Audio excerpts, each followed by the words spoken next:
ونفس وما سواها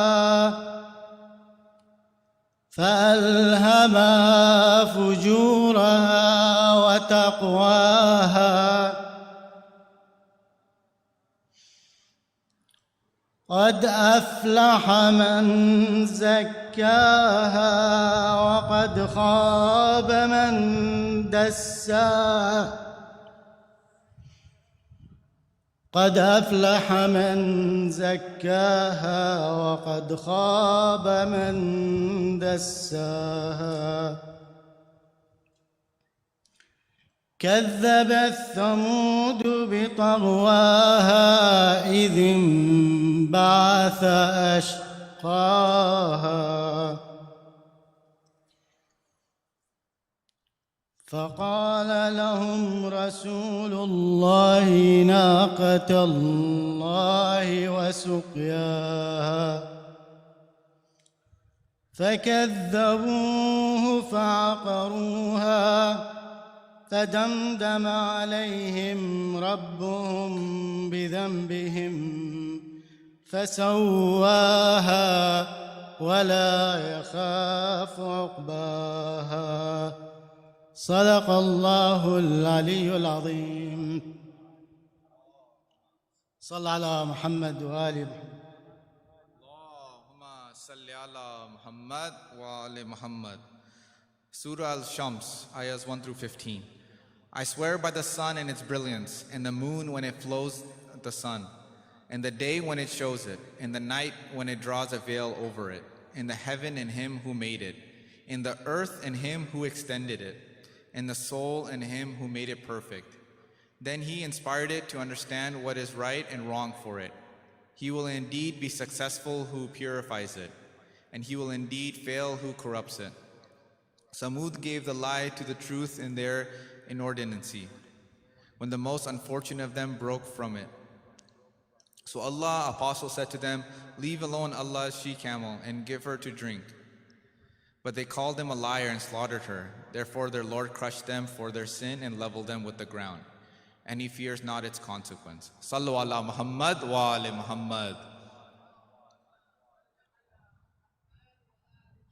Assalamu alaikum, everybody.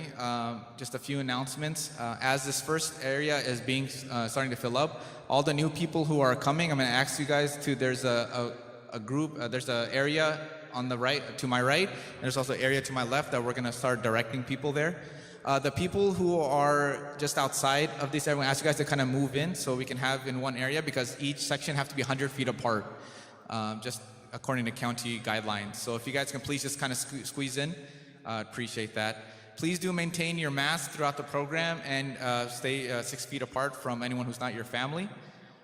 Inshallah, we will be having our nightly Arba'in program online like we have been for the past 4 nights, and that will be on the Saba IGC YouTube channel, so please do tune in to that. Just one quick announcement as well is that we do have some community members who will be flying a drone over for just to get an aerial view of the program. So just be aware of that, inshallah. Inshallah, with that, we're going to invite up our speaker for today, Sheikh Salim Yusuf Ali, with a loud salawat.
أعوذ بالله من الشيطان الرجيم بسم الله الرحمن الرحيم الحمد لله رب العالمين لا حول ولا قوة إلا بالله العلي العظيم والصلاة والسلام على أشرف الأنبياء والمرسلين وخاتم النبيين وسيد المرسلين أبي القاسم محمد وعلى آل بيته الطيبين الطاهرين المعصومين المظلومين ولعن الله الدائم على أعدائهم أجمعين من يومنا هذا إلى قيام يوم الدين أعظم الله أجورنا وأجوركم بمصابنا بالحسين عليه السلام. Dear respected elders, sisters, brothers, Assalamu alaikum wa rahmatullahi wa barakatuh. May Allah reward you for your commemoration of Imam Hussein alayhi salam, for your participation in the Majlis of Imam Hussein. Today we've gathered here to commemorate the occasion of the Arba'in of Imam Hussein alayhi salam. I want to spend a few minutes talking about the philosophy, like why is it that Arba'in is important and what does it mean for us to commemorate it, and then talk about a few of the lessons from Arba'in. So the first question is that why is it that for Imam Hussein alayhi salam we have an Ashura, which is the day of his martyrdom, and we have an Arba'in. Historians tell us that for the other Imams, it was very likely the case that the day that they died, the day that they were martyred, their followers, those who loved them, they were very sad, they were mourning. And it's very likely that in that same year, 40 days later, it would have been a special occasion. But for Imam Hussein alayhi salam, we see that the 40-day mark was not just something that was remembered in the first year. It was something that was remembered in the second year and the years afterwards, until it was something that became part of the duties of the Shias of the Ahlul Bayt alayhim as-salam.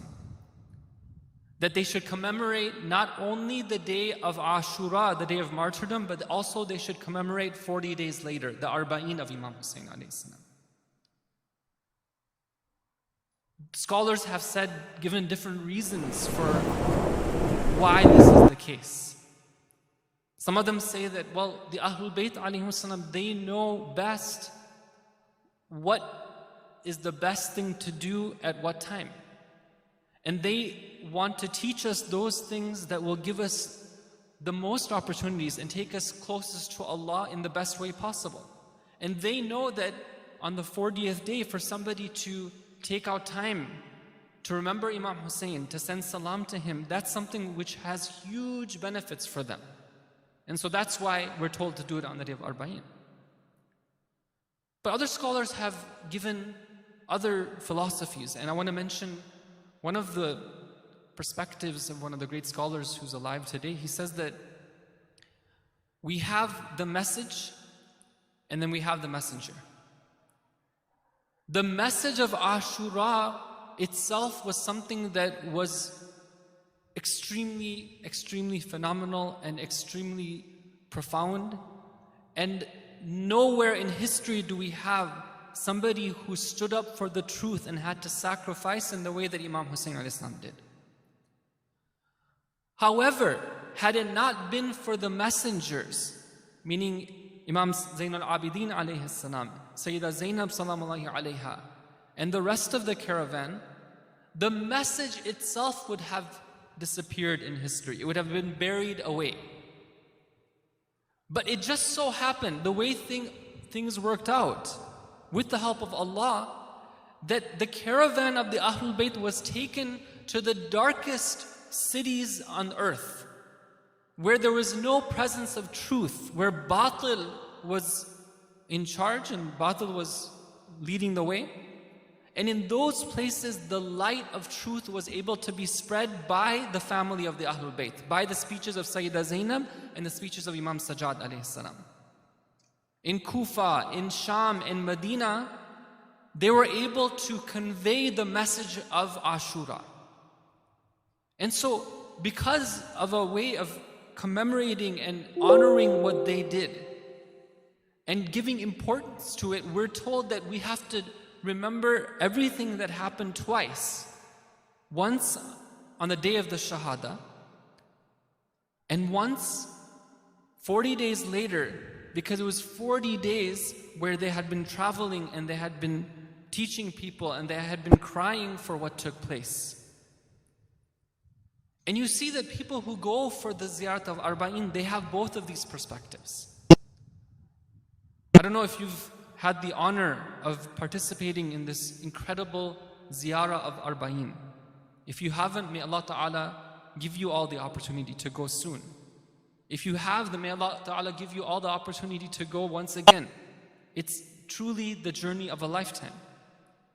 But when you go and you ask people, well, what is it that you're doing here? You see that some people will tell you that every step that I take in the ziyarah is a step towards Imam Hussein alayhi salam. And throughout my life, every step that I want to take is a step to Imam Hussein alayhi salam. So one perspective that they have is that they're taking a journey to Imam Hussein. You talk to others and they have a different perspective. For example, there was a Christian minister who had converted to Islam and he had accepted the school of the Ahlul Bayt alayhim salam. And he had gone for the Arbaeen Ziyarah last year.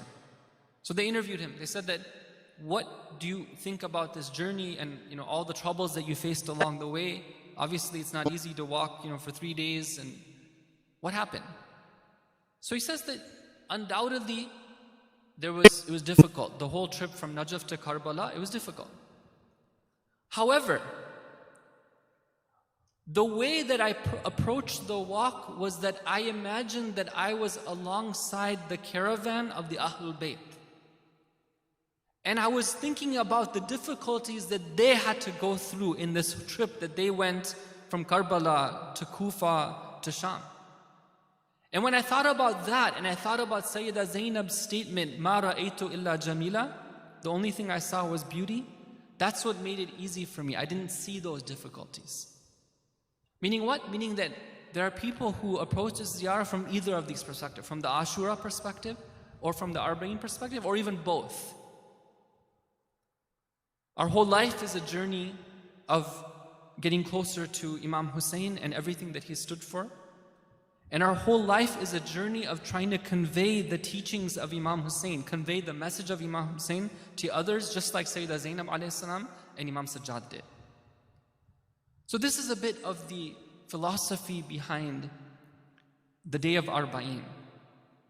Now on this day, our Imams alayhi salam have told us that it is so important to remember Imam Hussein that it is considered one of the 5 signs of a believer.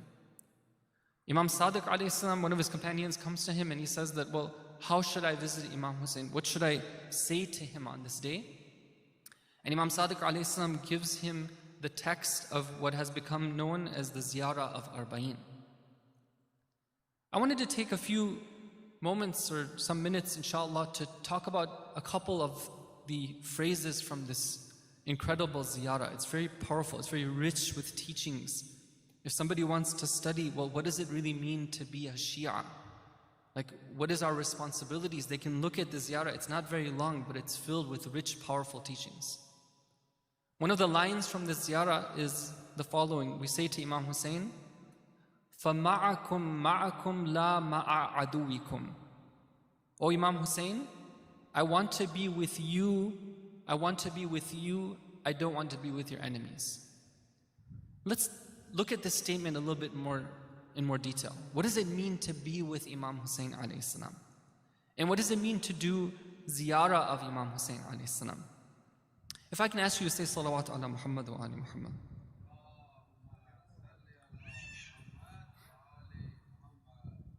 One more salawat, please.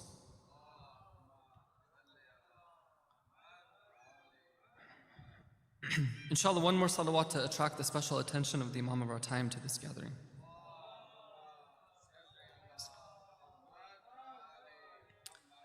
Brothers and sisters, one of the teachings of the Quran is the concept of being connected to the people that we have to be connected to. And one of the things that we're warned against is to disconnect from the people we have to be connected to. For example, in Surah Al-Ra'd, Allah Ta'ala says regarding ulul albab, the people who truly are intelligent, the people of true intellect, Allah says, describing them, وَالَّذِينَ يَصِلُونَ مَا أَمَرَ اللَّهُ بِهِ أَن يُوصَلْ وَيَخْشَوْنَ رَبَّهُمْ وَيَخَافُونَ سُوءَ الْحِسَابِ. Those who connect to those that Allah has commanded them to connect to. That's characteristic number one. And they have fear of their Lord, number two. And they have fear of the day of judgment. They have reverence of their Lord, and they have fear of the day of judgment.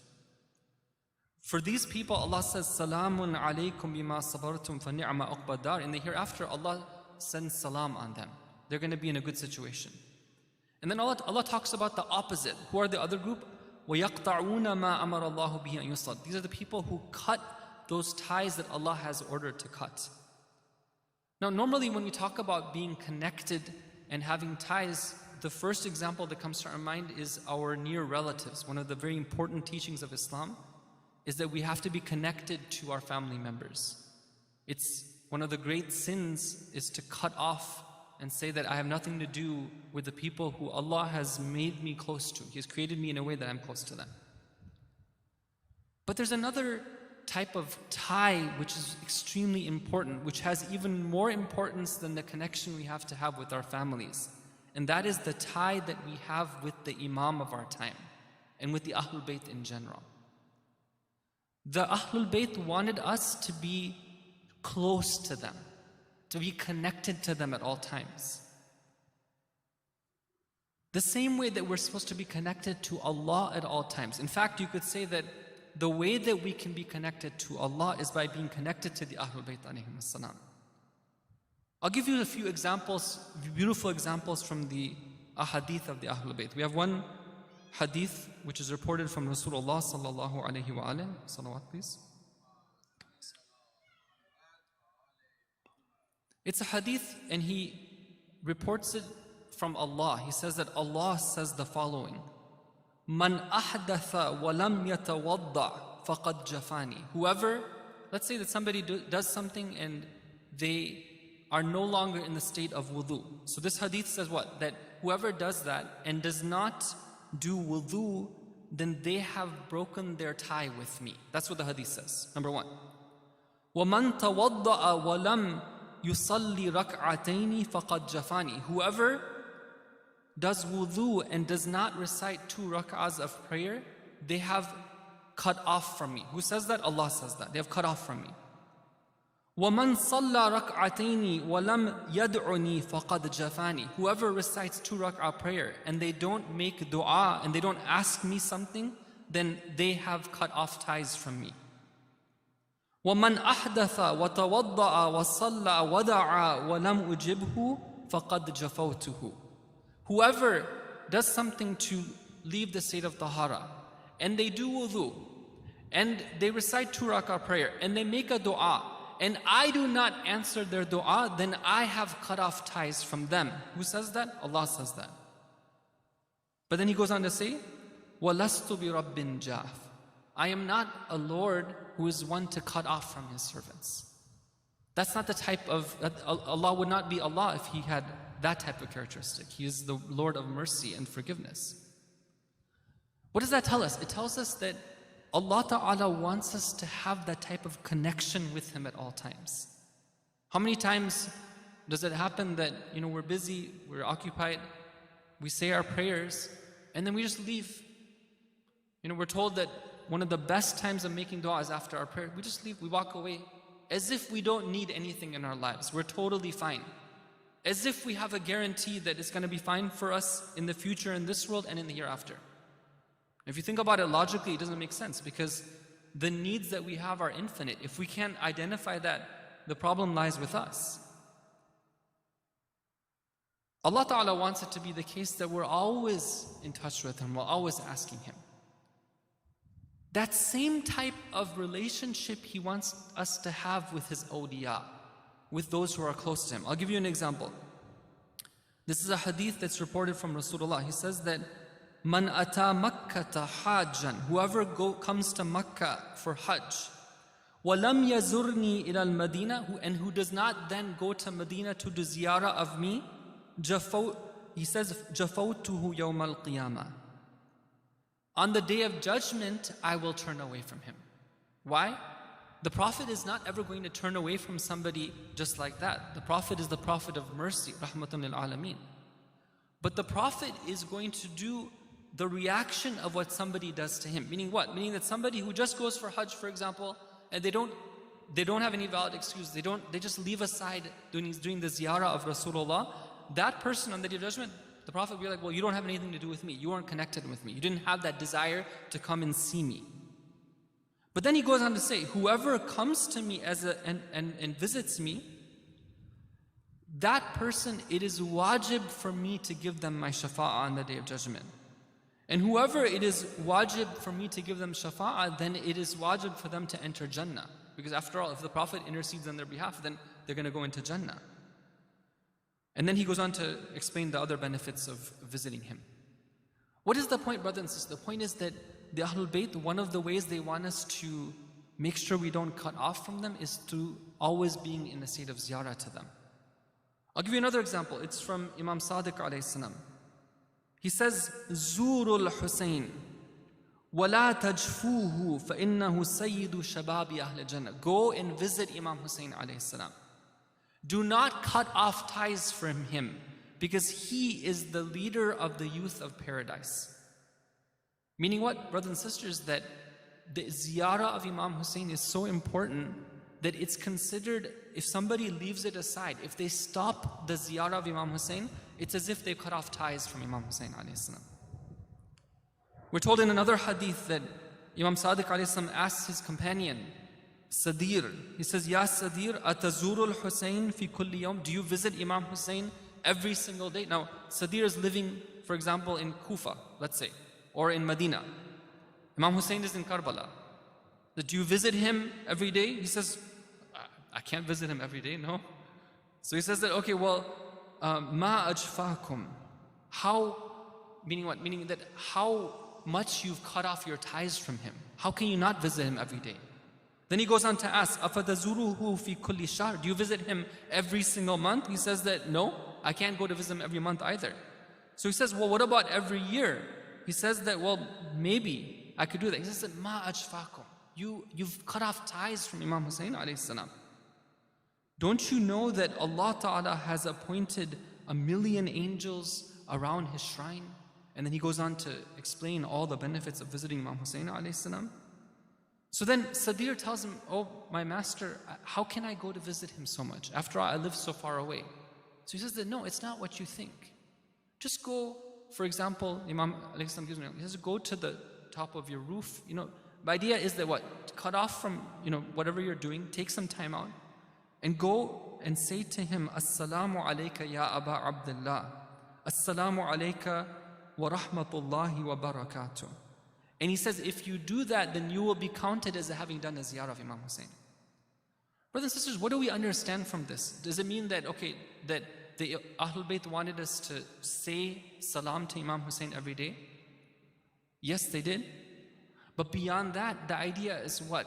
That we ourselves should feel connected to Imam Hussein alayhi salam.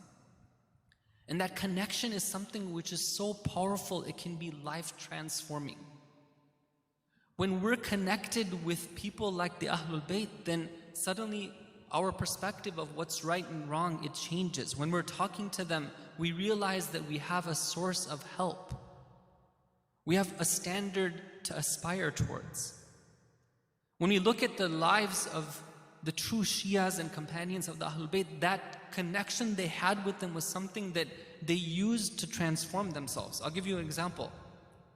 Ali ibn Yaqteen was somebody who worked in the government of the Abbasids but with the permission of the Ahlul Bayt. He had specific instructions that he was supposed to use his position to help the Shias and to help the cause of the Ahlul Bayt. So he did so, but in a way that he wouldn't be exposed as to who he truly was working for. Now one time he goes for Hajj, and then he goes to Medina. He wants to visit Imam Al-Kadhim alayhi salam. He wants to say salam to him because he knows that in order for his Hajj to be complete, he has to visit the Imam of the time. And when he goes, he realizes the Imam alayhi salam doesn't want to see him. He refuses to see him. So the next day he goes back and he insists, he says, I want to see Imam Al-Kadhim alayhi salam. Finally, Imam Kadhim alayhi salam accepts to see him, and the first thing that Ali ibn Yaqtin says to him, he says that, what was my sin? Why is it that you didn't see me? Now, this is very important, that when somebody realizes that the Imam is not responding to them, they should look at themselves and they should ask, what am I doing wrong? Today, all of us are here to in some ways say salam to Imam Hussein alayhi salam. And we're told in hadith that if we say salam to him, then the response comes in our hearts. It comes in that form of inspiration and love of the Ahlul Bayt and love of their ziyarah. If we don't have that love inside our hearts, if we just feel dry inside, then we should know that there's some problem inside of us that we want to fix. So the story of Ali ibn Yaqin is when Imam Kadhim alayhi salam doesn't want to see him, he says to him, what was my sin? And the Imam tells him, you know what? There was that one companion of ours, Ibrahim. He came to see you and you refused to see him. You treated him poorly. You weren't kind to your fellow Shia. Go and seek his apology, and when you do so, then I'll accept to see you. So Ali ibn Yaqin says that he lives all the way in Kufa. I'm in Medina right here. The Imam says that's what you have to do. So Ali ibn Yaqin makes his way all the way to Kufa. He gets there at nighttime. He knocks on the door of Ibrahim. Ibrahim says that, who is it? He says that it's Ali ibn Yaqin. So Ibrahim says that, what is Ali ibn Yaqin doing at my door at nighttime right here? What do you have to do with me? Because he was kind of upset because of what Ali ibn Yaqin had done to him back in Medina. So, or wherever, and I guess it was in Baghdad where he was living. So Ali ibn Yaqin says that, look, I've come to seek your apology. Our master won't give me, even he won't want to see me until you accept my apologies. So Ibrahim says, okay, fine, I forgive you. Ali ibn Yaqin says that, no, I insist that you forgive me for that sin I did towards you. This is not the way I'm supposed to treat my fellow Shia. I want to lie on the ground and I want you to put your foot on my face until I feel that humility that I should feel in front of you, because you are a fellow believer and that's the way I'm supposed to treat you. So at first, Ibrahim is like, how can I do that? Ali ibn Yaqin insists. He puts his head on the ground. Ibrahim puts his foot on his head. And then Ali ibn Yaqin says, Allahumma shahad. Oh Allah, you be witness that this is what I did to get forgiveness from my fellow Shia. And then he goes back to Medina. And at that time, the Imam is happy with him. He sees him. Brothers and sisters, what do we learn from this? We learn from this that for Ali ibn Yaqin, that connection to the Imam was something that was so important to him. And being disconnected for him was like the worst thing that could happen for him. This is something that inshallah we can take into account for ourselves when we're doing ziyarah of Imam Hussein alayhi salam, when we're visiting the Imam, when we want to try to keep in touch with the Ahlul Bayt, that we want to keep that connection alive. Part of that connection comes about by the way we treat other people. And so other than this idea of being connected to the Ahlul Bayt, the second lesson I want to derive from us from today, and inshallah I'll be moving on to the Masai portion in just a couple of moments. The second lesson is the importance of treating others in a manner that will be pleasing to the Ahlul Bayt. That's one of the things that you see in this incredible event that has been designed more than 1,000 years ago, but now is seeing its fruition. This walk of Arba'in that takes place every year, this year being an exception, of course, but inshallah, in a matter of time, it will be reestablished in its full force and even better. We see that this was something that the Ahlul Bayt, the seeds had been planted back then. But now you see it in the form of millions and millions of people coming together, but in a way where it's just outstanding. You know, when you go there, you get a feeling of what type of society the Ahlul Bayt wanted us to have. I remember when I'd gone last year, there was one time where, this is just at the beginning, and I didn't understand the culture and what it was all about. We were very tired, and there was one spot that opened up. So quickly I rushed to go and take that spot so that I could rest there. But when I got there, I realized that the other people around, they were actually holding the spot for me. They weren't trying to go and rush and take it. They were happy to give their spot so that I could go and rest there. And this is just one example of the type of giving spirit that I saw throughout my experience in this Ziyarah of Arba'in. Brothers and sisters, this year, none of us have the opportunity to go. But let's take the spirit of Arba'in and see what we can do in terms of bringing it to life in our own interactions.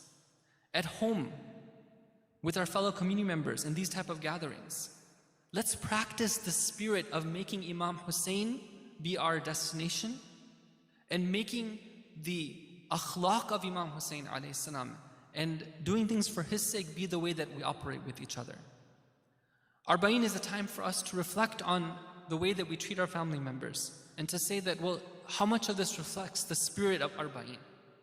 For us to reflect on how much do we care about the others around us. In Arba'in you see people sacrificing so much, their whole year's savings to cook for others. How much are we cooking for others, for example, right now? And giving away food to others that we like. How much are we in touch with them? Yes, we can't go closer than 6 feet, but doesn't mean that we can't be in touch with them. Doesn't mean that we can't cook food and go and give that food to them. When we take footsteps, do we consider ourselves in these days especially, do we say that how much of my footsteps are taking me closer to Imam Hussein alayhi salam? How much of my life is oriented towards that? These are the type of ways that we can take the spirit of Arba'in and apply it in our lives. Let's recite salawat ala Muhammad wa ali Muhammad.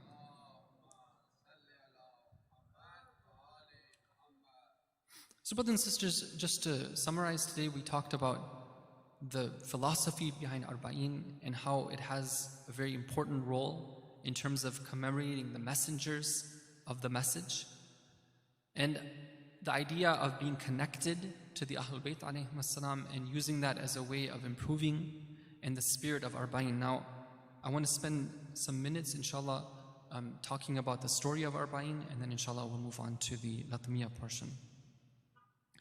The day of Arba'in is the day where Jabir ibn Abdullah al-Ansari and his companion Atiyah were the first zuwar of the shuhada of Karbala.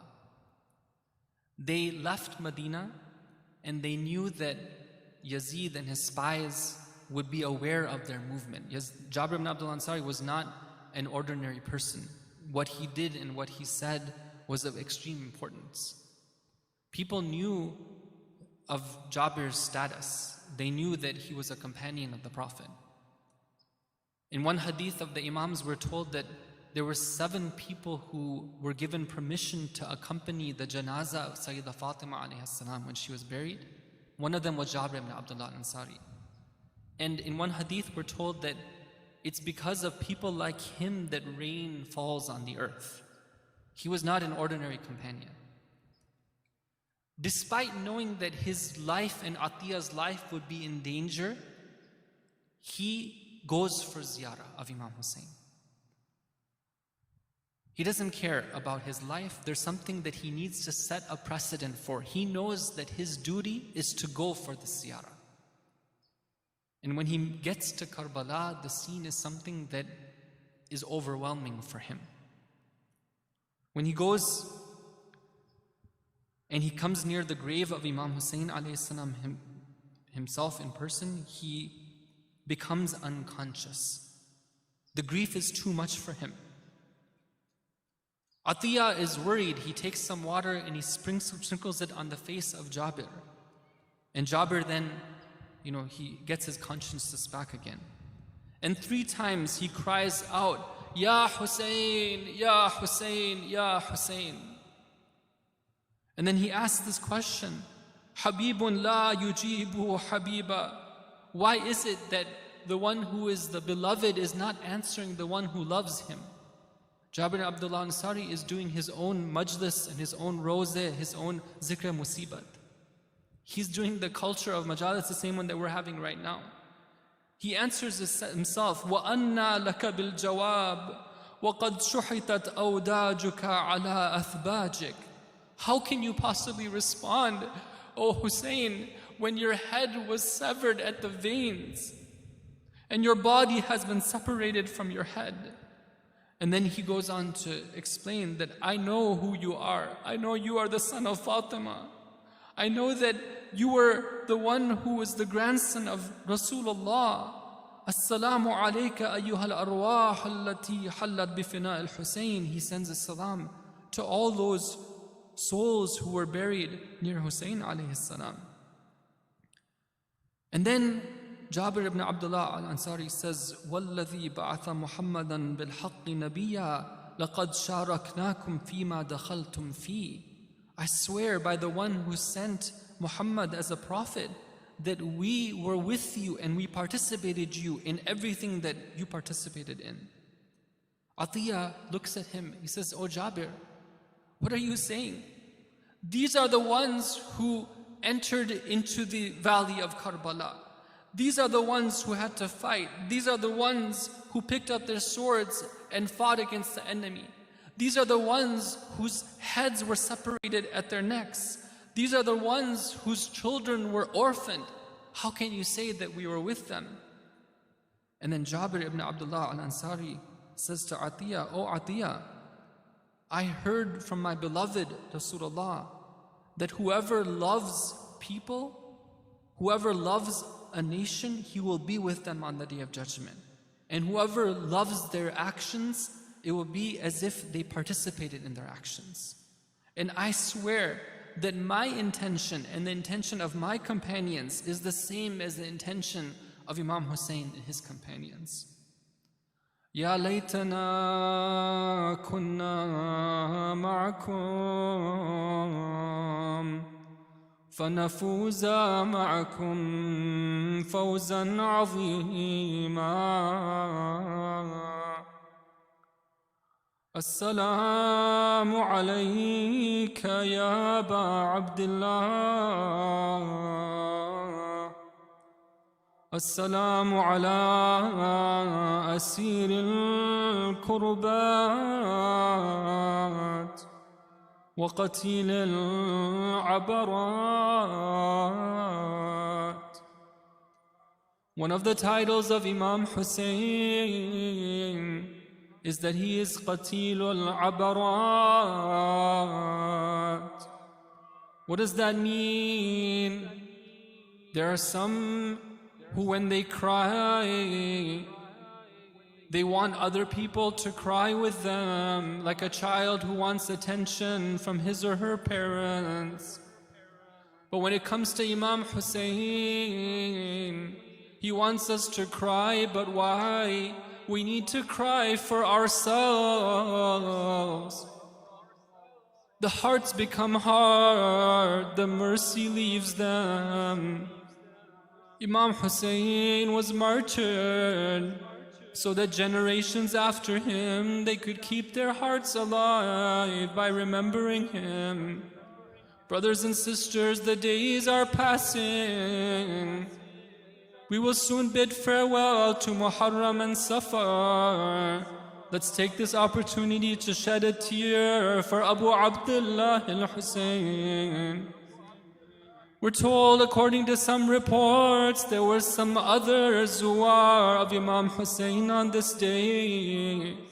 Some historians say, according to traditions, that it is also the day of the Ziyarat of the Ahlul Bayt. The caravan took a detour. They did not go back to Medina. They left Karbala, but now they want to come back to Karbala. What a scene it must have been. We can imagine when Imam Sajjad alayhi salam would have seen Jabir ibn Abdullah al-Ansari what he might have said to him. He might have told Jabir, "Oh Jabir, this is the place where Qasim was killed by the enemy. Oh Jabir, this is the place where Hadrat Abbas, my uncle, they cut off his hand. Oh Jabir, this is the place where my father held up my baby brother and the arrow came flying and beheaded him. And oh Jabir, this is the place where Shimr la'natullahi alayh climbed on my father's chest and raised the dagger. But who among all of them is overcome with grief more than the others? Let's send our salam to Zainab. Maybe she would say to Imam Hussein, "Oh Hussein, did you see how they treated us in Kufa? How I had to hide my face with my clothes so that the strangers would not look upon me. Did you see how they treated us in the court of Yazid when they took your head and Yazid was poking it with a stick? Oh Imam Hussein, did you see my brother, how patient I was when they would slap us when we would mention your name? As they're leaving Karbala, they tell the land of Karbala, we're leaving now, but there is one amana that we're leaving with you. There's one thing we are keeping here. It's the body of Abu Abdullah, that body that was beheaded and then was trampled by the horses. Allah la'natullahi ala al-qawmi al-zalimin. وسيعلم الذين ظلموا أي منقلب ينقلبون.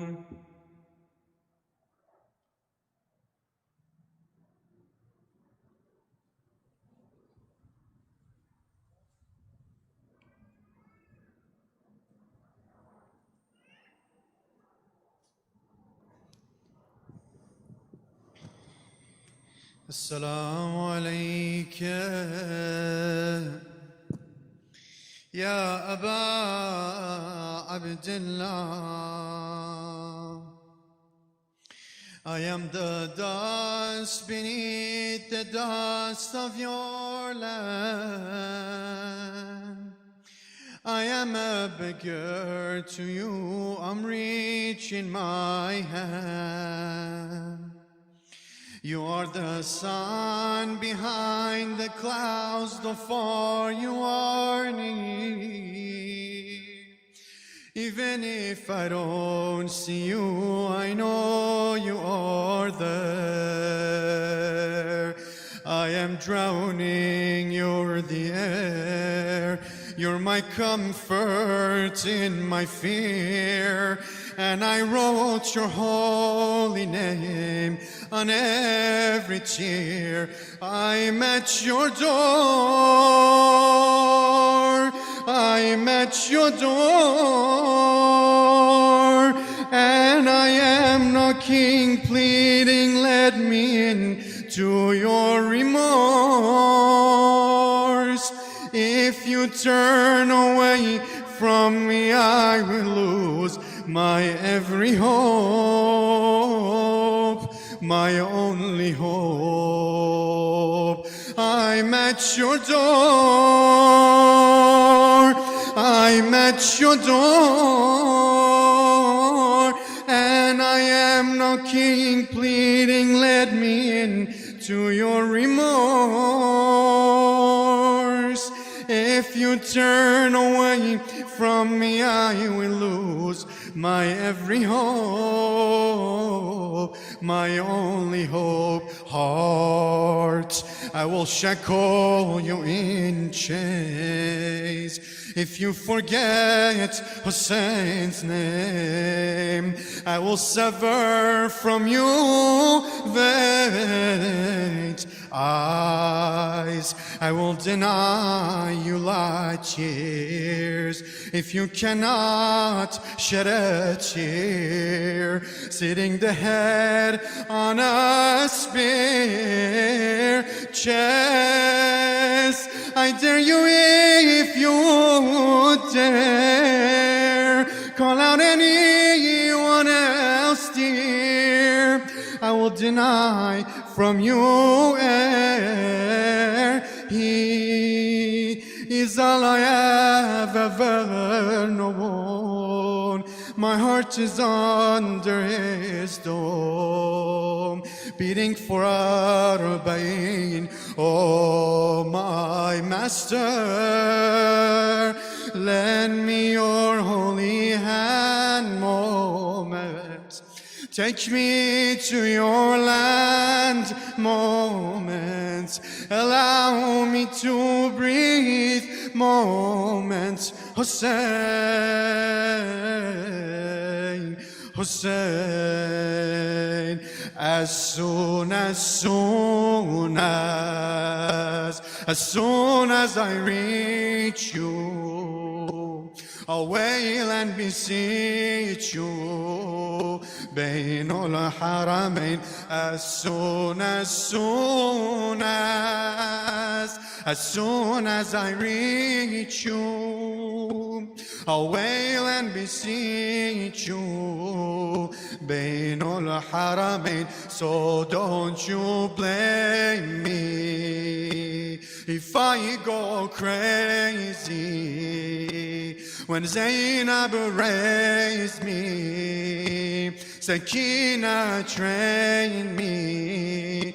Mourning for Hussein, Salat Zainab, Amiri Hussein, wa ni'mal amira, wa ni'mal amir. Salat Zainab, Habibi Hussein, wa ni'mal amira, wa ni'mal amir.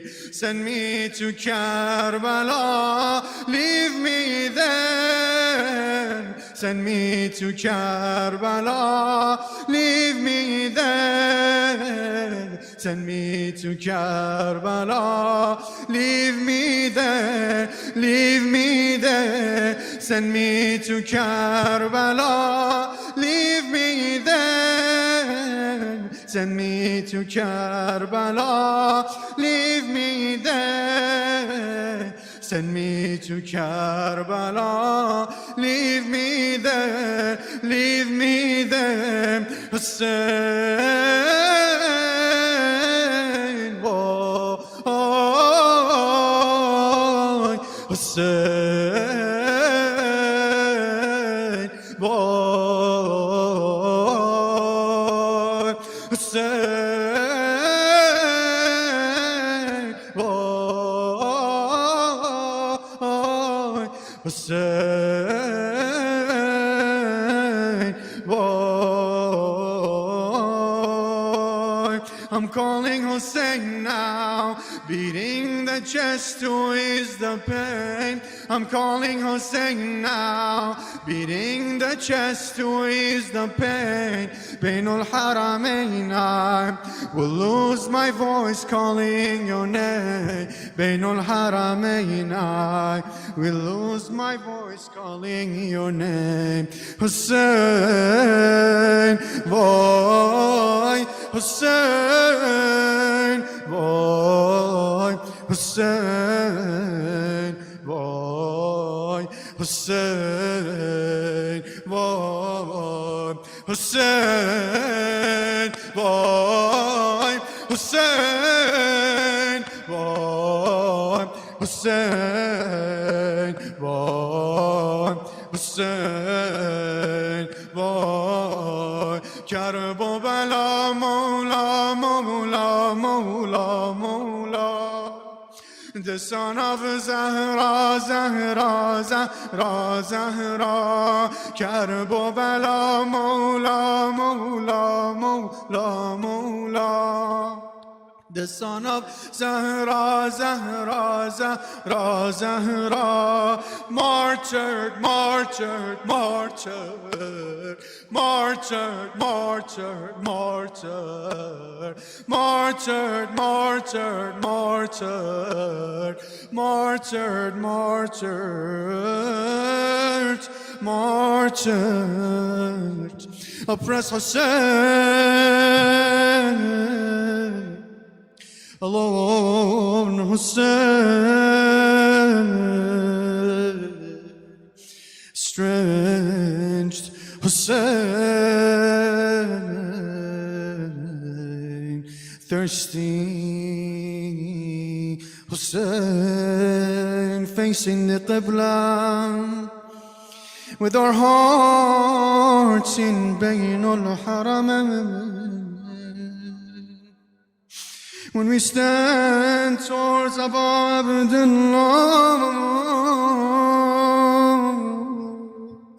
right in front of Qamar Bani Hashim, close your eyes. I'll recite Ziyarat of Arbaeen in English, inshaAllah. Peace be upon the intimate servant of Allah and His most beloved. Peace be upon the friend of Allah and His elite.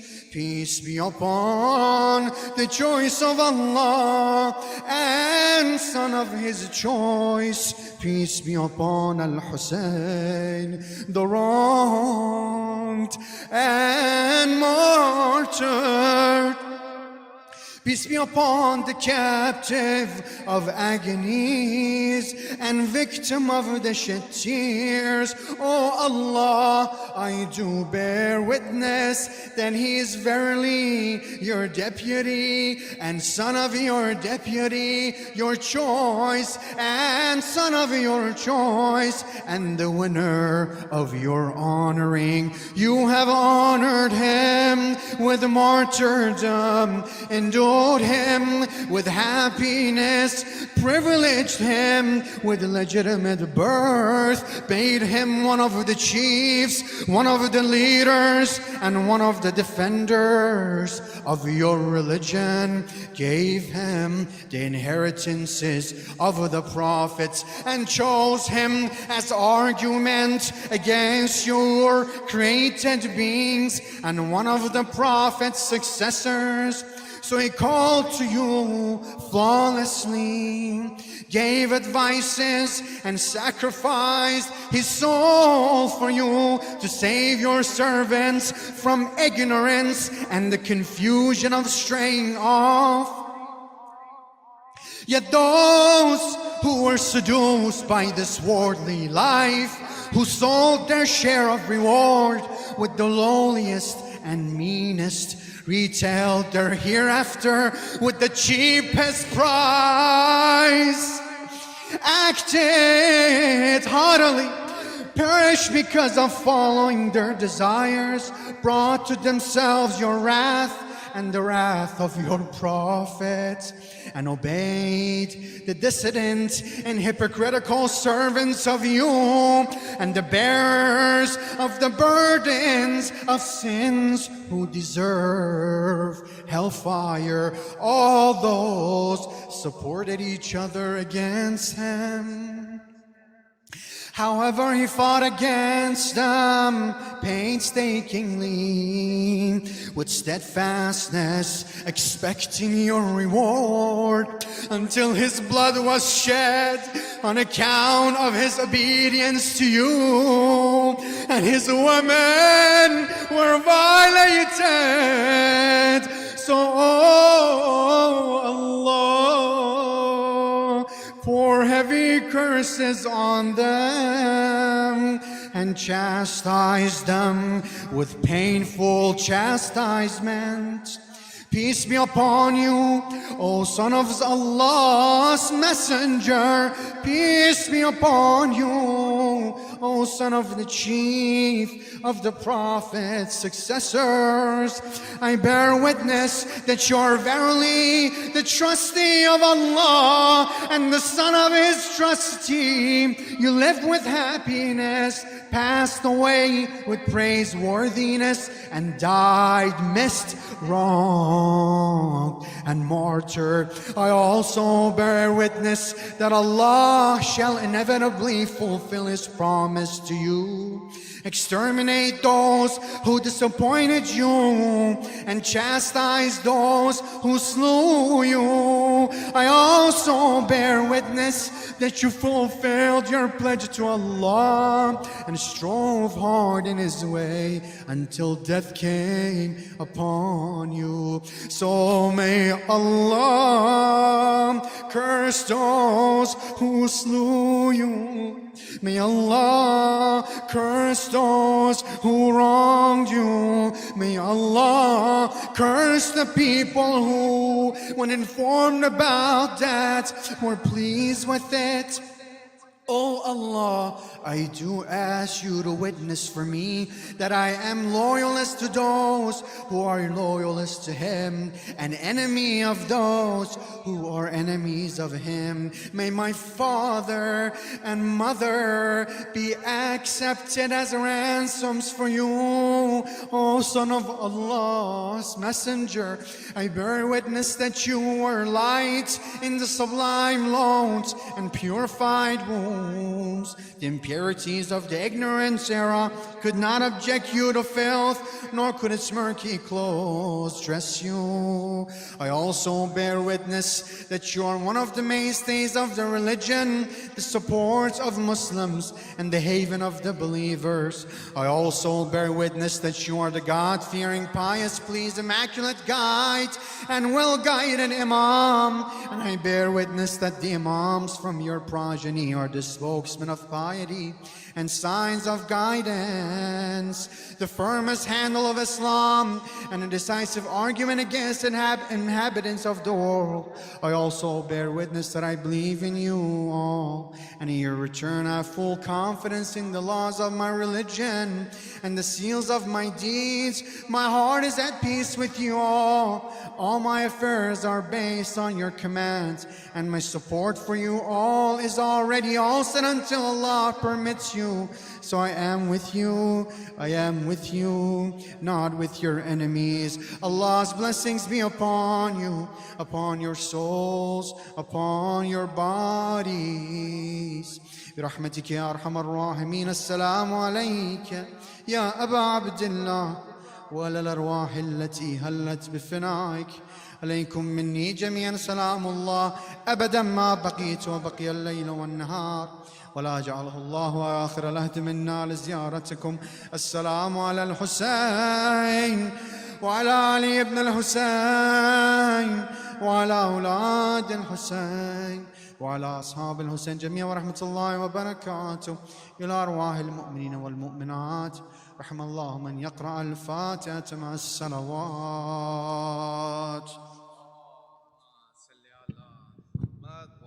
محمد لبيك يا حسين، لبيك يا حسين، لبيك يا حسين. صلوا على محمد وآل محمد. Thank you everybody for attending the program. Inshallah, another reminder that we have the English live online program tonight at our usual time starting at 8:15 with Murtaza Bachu. Maulana Murtaza Bachu, so please do attend that.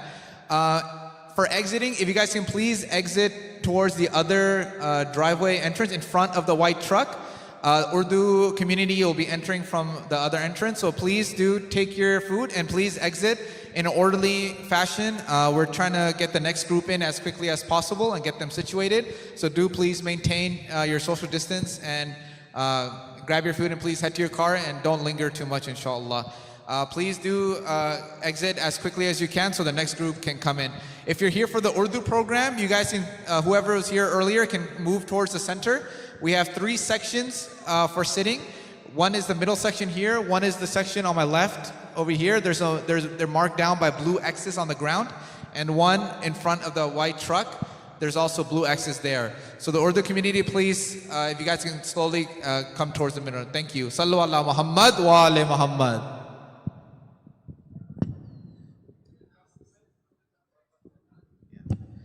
For the people who are coming for the next program, please do sit only in the X areas, not in the in between. We, according to Santa Clara County guidelines, we have to separate each of the groups 100 feet. So we have X's marked down that are 100 feet apart.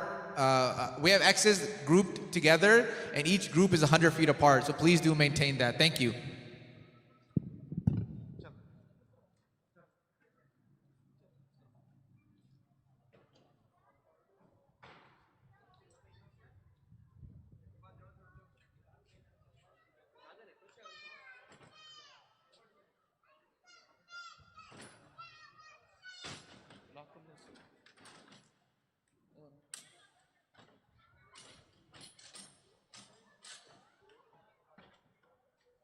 ऐसे each side पे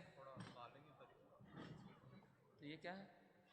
Hey, do you still have mics for Joab? You can't find this mic there.